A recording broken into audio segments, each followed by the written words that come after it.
ట్రైనింగ్తో బిజీగా ఉంటుండే జిమ్ ట్రైనర్లు మైదానంలో సేదతీరారు. డంబెల్స్, ట్రెడ్మిల్స్, క్రాస్ఫిట్ ట్రైనింగ్ వంటి వాటిని వదిలి బ్యాట్, బాల్ బట్టి తమలో క్రికెట్ టాలెంట్ని చూపించారు. గోల్డ్స్ జిమ్ 4వ వార్షికోత్సవం సందర్భంగా నిర్వహించిన ఈ క్రికెట్ టోర్నమెంట్లో 4 జట్లు తలపడగా టీం సుల్తాన్స్ ఛాంపియన్గా నిలిచింది.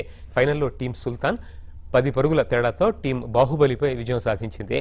తమ సంస్థ ఉద్యోగుల్ని ఉత్సాహపరిచేందుకు ప్రతి ఏడాది క్రికెట్ టోర్నమెంట్ నిర్వహిస్తున్నామని జిమ్ డైరెక్టర్లు తెలిపారు.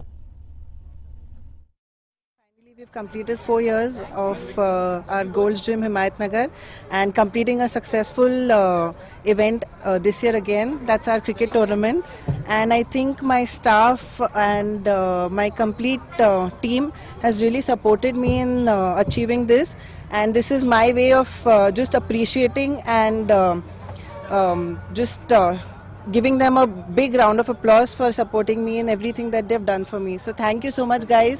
Thanks a lot, and I hope we continue doing this. So great. Cheers. Like to thank everyone who's actually helped us in successfully completing this 4 years journey. It was a great journey, and I wish you all a very happy anniversary from the entire Goals team. Thank you so much. ఈ third year ఈ tournament conduct చేయడం every year January 26th వీళ్ళ anniversary conduct చేస్తుంటారు. చాలా బాగా arrange చేస్తుంటారు. 4 teams divide చేసుకొని బాగా ఆడుతుంటాము.